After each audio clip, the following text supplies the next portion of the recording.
ಬೇಕಿದ್ರು ಕೂಡ ಸಪ್ಲೈ ಮಾಡೋದಕ್ಕೆ ನಾವು ಅದೆಲ್ಲ ಮಾಡ್ಕೊಂಡಿದ್ದೇವೆ. ಇನ್ನು ಕೆಲವುದೇನು ಡ್ರಗ್ಸ್ ತೊಗೊಳ್ಬೇಕು ಅದನ್ನು ಕೂಡ ಅವರು ಆರ್ಡರ್ಸ್ ಪ್ಲೇಸ್ ಮಾಡ್ತಾ ಇದ್ದಾರೆ. ಸೊ ಅದ್ರದ್ದೇನು ಪ್ರಾಬ್ಲಮ್ ಆಗಲ್ಲ. ಟೆಸ್ಟಿಂಗ್ ಕಿಟ್ಸ್ ಸಮಸ್ಯೆ ಇಲ್ಲ. ನಾವು ಕರ್ನಾಟಕನೇ ಒಂದೇ ಒಂದು ಈ ದೇಶದಲ್ಲಿ ಇಷ್ಟೊಂದು ಟೆಸ್ಟಿಂಗ್ ಮಾಡ್ತಾ ಇರತಕ್ಕಂಥದ್ದು. ಅದನ್ನು ಮುಂದುವರಿಸ್ತೀವಿ, ನಾವೇನು ಹಿಂದೆ ಹೋಗೋದಿಲ್ಲ. ನಮಗೇನು ಭಯ ಪಟ್ಬಿಟ್ಟು ನಂಬರ್ ಜಾಸ್ತಿ ಆಗ್ತಾಯಿದೆ, ನಾವು ತೋರಿಸೋದು ಬೇಡ, ಜನರಿಗೆ ನಾವು ಏನೋ ಮುಚ್ಚಾಕಬೇಕು ಅಂತ ಏನೂ ಇಲ್ಲ. ನಾವು ಸ್ಪಷ್ಟವಾಗಿ ಇರುವಂಥ ಈ ವಿಷಯವನ್ನು, ಮಾಹಿತಿಯನ್ನು ಜನರ ಮುಂದೆ ಪಾರದರ್ಶಕವಾಗಿ ಇಡ್ತಾ ಇದ್ದೀವಿ. ಸೊ ಟೆಸ್ಟಿಂಗನ್ನು ನಾವೇನು ಕಡಿಮೆ ಮಾಡ್ತಾ ಇಲ್ಲ. ಇನ್ನೂ ಅದೇ ಯಥಾ ಪ್ರಕಾರ ಈಗೇನು ದಿವಸಕ್ಕೆ 6-7 ಸಾವಿರ ನಡೀತಾ ಇದೆ, ಅದೇ ರೀತಿಯಾದಂಥ ಟೆಸ್ಟಿಂಗು ಮುಂದುವರ್ಸ್ಕೊಂಡು ಹೋಗ್ತೀವಿ. ಸೊ ಅದರದ್ದು ಏನು ಸಮಸ್ಯೆ ಇಲ್ಲ. ಸೊ ಎಲ್ಲವೂ ಕೂಡ ಇವತ್ತು ಮಹದೇವಪ್ಪನವರು, ಯಾಕಂದರೆ ಅವರು ಮೆಡಿಕಲ್ ಎಕ್ಸ್ಪೀರಿಯನ್ಸ್ ಇರೋದ್ರಿಂದ ಅವ್ರಿಗೂ ಸಾಕಷ್ಟು ನಾಲೆಡ್ಜ್ ಇದೆ. ಸೊ ಅದನ್ನು ನಾವು ಇವತ್ತು ಮಾಡಿಸಿದ್ದೇವೆ. ಸೊ ಇಷ್ಟೆಲ್ಲ ನಾವು ಇವತ್ತು ತೀರ್ಮಾನಗಳು ತಗೊಂಡು ಇದನ್ನು ನಮ್ಮ ಪ್ರಕಾರ ಇನ್ನು ಸ್ವಲ್ಪ ದಿವಸದಲ್ಲಿ ಕಮ್ಮಿ ಆಗಬೇಕು. ಯಾಕಂತ ಹೇಳಿದ್ರೆ ಈ ಏನಾಗ್ತದೆ, ಕೋವಿಡ್ ವೈರಸ್ಸು ಇದು ಪರ್ಮನೆಂಟಾಗಿರುವಂಥದ್ದು, ಇದು ಎಂಡೆಮಿಕ್ ಅಂತ ಹೇಳ್ತೀವಿ ಈಗ. ಅಂದರೆ ಇದು ಶಾಶ್ವತ. ಬೇರೆ ವೈರಲ್ ಇನ್ಫೆಕ್ಷನ್ಸ್ ಬರೋ ಥರ ಕೋವಿಡ್ ಇನ್ಫೆಕ್ಷನ್ಸು ಕೂಡ ಬರ್ತಾ ಇರ್ತದೆ. ಒಂದು ಸೀಸನಲ್ಲಿ ಜಾಸ್ತಿ ಆಗುತ್ತೆ, ಒಂದು ಸೀಸನಲ್ಲಿ ಕಮ್ಮಿ ಆಗ್ತದೆ, ಅದು ಇದ್ದೇ ಇರ್ತದೆ.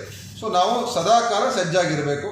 ಅದು ಬಂದಾಗ ಟ್ರೀಟ್ಮೆಂಟ್ ಕೊಡೋದಕ್ಕೆ ನಮ್ಮೆಲ್ಲ ಫೆಸಿಲಿಟೀಸ್ಗಳು ಸರಿಯಾಗಿರಬೇಕು. ಸೊ ಅದನ್ನು ಇವತ್ತು ಹೇಳ್ತಾ, ನಿಮ್ಮ ಉದಾಹರಣೆಗೆ ಅಮೇರಿಕಾದಲ್ಲಿ ಸುಮಾರು 10 ಲಕ್ಷ ಕೋವಿಡ್ ಪಾಸಿಟಿವ್ ಕೇಸಸ್ ಇದೆ ಇವತ್ತು. ಸೊ ಇದು ಆ ದೇಶಗಳಲ್ಲಿ ಬೇಕಾದಷ್ಟು ಹರಡಿದೆ, south America, north America, Mexico ಇಲ್ಲೆಲ್ಲ. ಸೊ ಇದು ಇವತ್ತು ಖಂಡಿತವಾಗಿಯೂ ನಮ್ಮ ಸರ್ಕಾರ, ಮುಖ್ಯಮಂತ್ರಿಗಳು ಮೊನ್ನೆ ಸಭೆ ಕರೆದಾಗ ಹೇಳಿದ್ರು, ನೀವು ಮತ್ತೊಮ್ಮೆ ಇದನ್ನೆಲ್ಲ ರಿವ್ಯೂ ಮಾಡಬೇಕು, ಯಾವುದೇ ಕಾರಣ ಕೂಡ ನಾವು ಎಲ್ಲೂ ಕೂಡ ಎಡಬಾರ್ದು ಅಂತ ಹೇಳಿ CM ಅವರು ಮಾರ್ಗದರ್ಶನ ಕೊಟ್ಟರು. ಅದೇ ಪ್ರಕಾರ ನಾವು ಇದನ್ನು ಎಚ್ಚೆತ್ಕೊಂಡು ಕೆಲಸ ಮಾಡ್ತಾಯಿದ್ವಿ. ಸೊ ಇಷ್ಟು ನಿಮ್ಮ ಮುಂದೆ ಹೇಳಿದ್ದೇನೆ. ನಮ್ಮ ಮಹದೇವಪ್ಪ ಸಾಹೇಬರು ಕೂಡ ಒಂದು 2 ನಿಮಿಷ ಏನಾದರೂ ಇದ್ದರೆ ಅವರು ಹೇಳ್ತಾರೆ. ಈಗ ಕ್ಯಾಬಿನೆಟ್ ಸಬ್ ಕಮಿಟಿ 2ನೇ ಬಾರಿ ಭೇಟಿ ಮಾಡಿದ್ದೀವಿ. ನಮ್ಮ ತಜ್ಞರುಗಳು ಕೂಡ ಅವರು ಈ ಒಂದು ಕೋವಿಡ್ ಬಗ್ಗೆ ವಿವರ ಹೇಳಿದ್ದಾರೆ. 2 ಆರೋಗ್ಯ ಇಲಾಖೆ ಮತ್ತು ವೈದ್ಯಕೀಯ ಶಿಕ್ಷಣ ಇಲಾಖೆ ಒಟ್ಟಿಗೆ ಸೇರಿ ಚರ್ಚೆ ಮಾಡಿದ್ದೀವಿ. ಈಗ ರಾಜ್ಯದಲ್ಲೇನು ಅಲಾರ್ಮಿಂಗ್ ಸಿಚುಯೇಷನೂ ಇಲ್ಲ, ಗಾಬರಿ ಪಡುವತಕ್ಕಂಥ ಪರಿಸ್ಥಿತಿಯೂ ಇಲ್ಲ. ಜನವರಿ 31 ಆಲ್ ಓವರ್ ದಿ ಸ್ಟೇಟ್ ಎಲ್ಲ ವಿಜೃಂಭಣೆಯಿಂದ ಹೊಸ ವರ್ಷ ಆಚರಣೆ ಮಾಡಿದ್ದಾರೆ. ಡೆಸ್ಪೈಟ್ ನಮ್ಮ ಕೋವಿಡ್ ಸಂಖ್ಯೆ 2,000ನೇ ಇದೆ ಒಟ್ಟು ಸ್ಟೇಟಲ್ಲಿ. ಅದು 1,030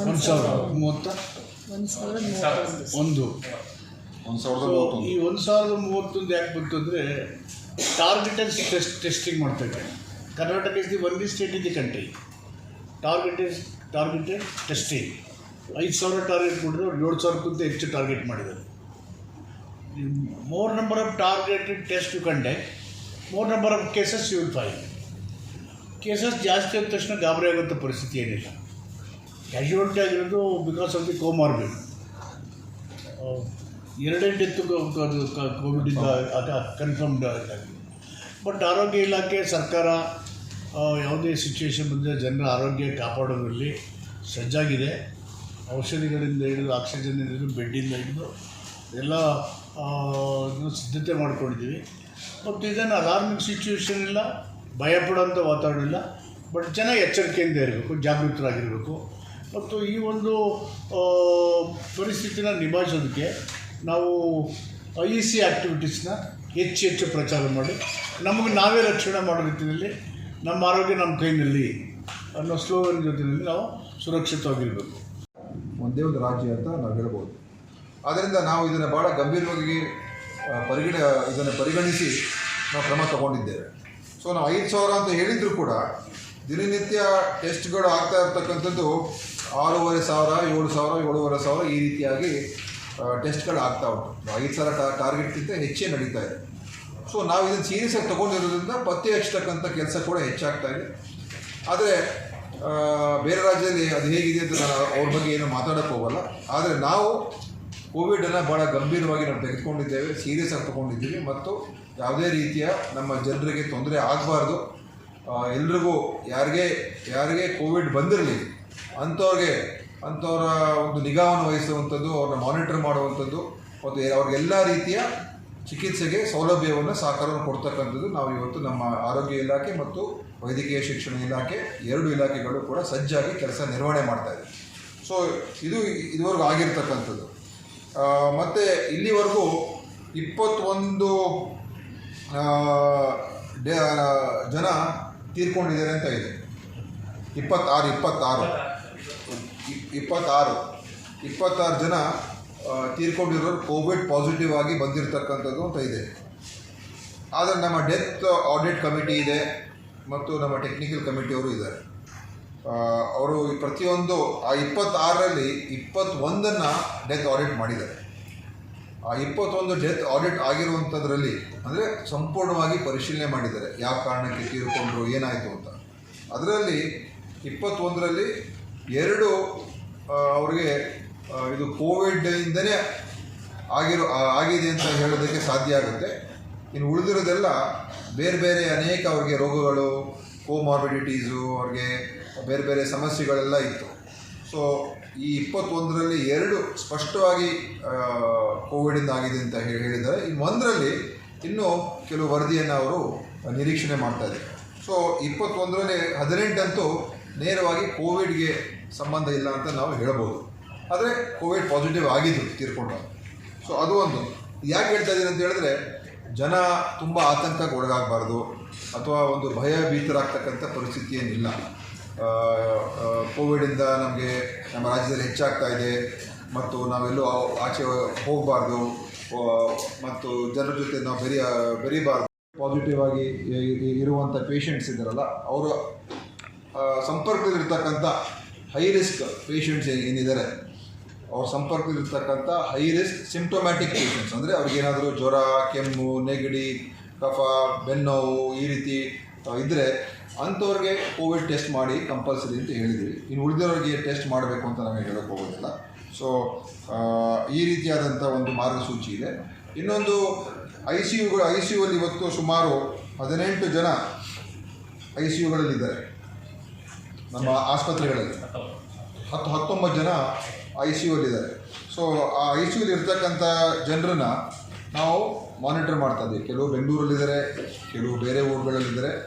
ಇವತ್ತು ಒಂದು ತೀರ್ಮಾನ ತೆಗೆದುಕೊಂಡಿದ್ದೇವೆ. ನಮ್ಮ ಮೆಡಿಕಲ್ ಎಜುಕೇಷನ್ ಡಿಪಾರ್ಟ್ಮೆಂಟ್ ಅವರು ಆ ಎಲ್ಲ ಐ ಸಿ ಯು ಪೇಷಂಟ್ಸನ್ನು ಐ ಸಿ ಯು ಮುಖಾಂತರ ಮಾನಿಟರ್ ಮಾಡ್ತಾರೆ. ಅವ್ರು ಸ್ಪೆಷಲಿಸ್ಟ್ ಇರ್ತಾರೆ. ಸೊ ದಿವಸ ಈ ಐ ಸಿ ಯುಲಿ ಇರುವಂಥ ಪೇಷಂಟ್ಸನ್ನು ಅವರ ಪರಿಸ್ಥಿತಿ ಏನಿದೆ, ಅವರ ಒಂದು ಏನೇನು ಪ್ಯಾರಾಮೀಟರ್ಸ್ ಇದೆಯಲ್ಲ ಅದನ್ನೆಲ್ಲವನ್ನು ಕೂಡ ಸ್ಟಡಿ ಮಾಡಿ ದಿನನಿತ್ಯ ಮಾನಿಟರ್ ಮಾಡ್ತಾರೆ. ಏನಾದರೂ ಸೀರಿಯಸ್ ಆಗ್ತಾ ಇದ್ದಾರೆ ಇಲ್ವಾ ಅಂತ ಸ್ಪೆಷಲಿಸ್ಟ್ ಡಾಕ್ಟರ್ಸು ವಿಕ್ಟೋರಿಯಾ ಆಸ್ಪತ್ರೆಯಿಂದ ಅವರು ಅದನ್ನು ನಿಯಂತ್ರಣ ಮಾಡ್ತಕ್ಕಂಥ ಕೆಲಸವನ್ನು ಮೇಲ್ವಿಚಾರಣೆ ಮತ್ತು ನೋಡ್ಕೊಳ್ತಕ್ಕಂಥ ಕೆಲಸವನ್ನು ಮಾಡೋದಕ್ಕೆ ನಾವು ಹೇಳಿದ್ದೀವಿ. ಸೊ ಇದು ಒಂದು ತೀರ್ಮಾನ ಇವತ್ತು ನಾವು ತೆಗೆದುಕೊಂಡಿದ್ದೇವೆ. ಇನ್ನೊಂದು, ಈಗಾಗಲೇ ನಾವು ಹೋದ ಸಲ ಹೇಳಿದ್ದೇವೆ, ಈ ಸಲ ನಾವು ಅದನ್ನು ಇನ್ನೇನು ಜಿಯೋ ಬಹುಶಃ 1 ದಿವಸ 2 ದಿವಸ ಇಶ್ಯೂ ಮಾಡ್ತಾ ಇದ್ದೀವಿ. ಎಲ್ಲ ನಮ್ಮ ಹಾಸ್ಪಿಟಲ್ ಸ್ಟಾಫ್ ಏನಿದ್ದಾರೆ ಆ ಎಲ್ಲ ನಮ್ಮ ಹಾಸ್ಪಿಟಲ್ ಸ್ಟಾಫ್ಗೆ ಫ್ಲೂ ವ್ಯಾಕ್ಸಿನನ್ನು ಕೊಡ್ತಕ್ಕಂಥದ್ದು. ಎಲ್ರಿಗೂ ಈ ಫ್ಲೂ, ಯಾಕಂದರೆ ಅವರು ಸಂಪರ್ಕದಲ್ಲಿ ಇರ್ತಾರೆ. ಸೊ ಈ ಫ್ಲೂ ವ್ಯಾಕ್ಸಿನ್ ಕೊಟ್ಟರೆ ಅವ್ರಿಗೆ ಕೋವಿಡ್ ಒಂದೇ ಇಲ್ಲ, ಬೇರೆ ಯಾವುದೇ ಒಂದು ಈ ವೈರಲ್ ಇನ್ಫೆಕ್ಷನ್ಸು, ಬ್ಯಾಕ್ಟೀರಿಯಲ್ ಇನ್ಫೆಕ್ಷನ್ಸ್ ಬರ್ತದೆ, ಅದಕ್ಕೆ ತಡೆ ಹಿಡಿಯೋದಕ್ಕೆ ಇದು ಸಾಧ್ಯ ಆಗುತ್ತೆ ಅಂತೇಳಿ ನಾವು ಎಲ್ಲ ನಮ್ಮ ಜನರಿಗೆ ಫ್ಲೂ ವ್ಯಾಕ್ಸಿನ್ ಕೊಡೋದಕ್ಕೆ ಕೂಡ ತೀರ್ಮಾನ ಮಾಡಿದ್ದೀವಿ. ಸೊ ಮತ್ತು ಉಳಿದಿರತಕ್ಕಂಥದ್ದು ಆಕ್ಸಿಜನ್ ಸಪ್ಲೈ ಪ್ಲಾಂಟ್ಸು ಎಲ್ಲ ಸರಿಯಾಗೇ ಇದೆ. ಈಗಾಗಲೇ ಅದನ್ನೆಲ್ಲ ನಾವು ಪರಿಶೀಲನೆ ಮಾಡಿಸಿದ್ದೇವೆ ಮತ್ತು ಅದರ ಪ್ರಕಾರ ಬಹುತೇಕ ಅದರಲ್ಲಿ ಒಟ್ಟು 243ರಲ್ಲಿ 81ಕ್ಕೆ ನಮಗೆ ಆ ಒಂದು ಲೈಸೆನ್ಸ್ ಬೇಕಾಗಿದೆ. ಆ ಲೈಸೆನ್ಸ್ ಇಲ್ಲ, ಅದಕ್ಕೆ ಚೆನ್ನೈಗೆ ಕಳಿಸ್ಕೊಟ್ಟಿದ್ದೀವಿ ಪರ್ಮಿಷನ್ಗೆಲ್ಲ. ಬಹುಶಃ ಇನ್ನೊಂದು 10 ದಿವಸ ಒಳಗೆ ಈ 243ರಲ್ಲಿ ಈ 81 ಲೈಸೆನ್ಸ್ ಅದನ್ನು ಪಡ್ಕೊಂಡು ಅದನ್ನು ಫಂಕ್ಷನ್ ಮಾಡ್ಕೊಳ್ತೀವಿ.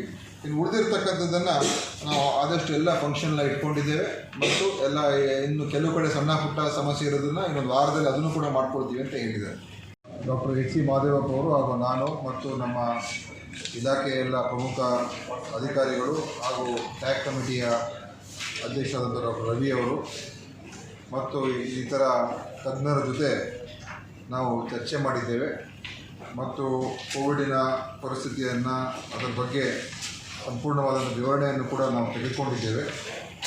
ಇವತ್ತು ತಮಗೆಲ್ಲ ಗೊತ್ತಿರುವ ಹಾಗೆ ಕರ್ನಾಟಕದಲ್ಲಿ ಕೋವಿಡಿನ ಕೇಸ್ 10ನೇ ತಾರೀಕುವರೆಗೂ 1031 ಆ್ಯಕ್ಟಿವ್ ಕೇಸಸ್ ಇರ್ತಕ್ಕಂಥದ್ದು ಮತ್ತು ಸರಾಸರಿ ವಾರಕ್ಕೆ 266 ದಿನನಿತ್ಯ ಕೇಸಸ್ಸು ನಮ್ಮಲ್ಲಿ ಹೋದ ವಾರ ಪತ್ತೆ ಆಗಿರ್ತಕ್ಕಂಥದ್ದು.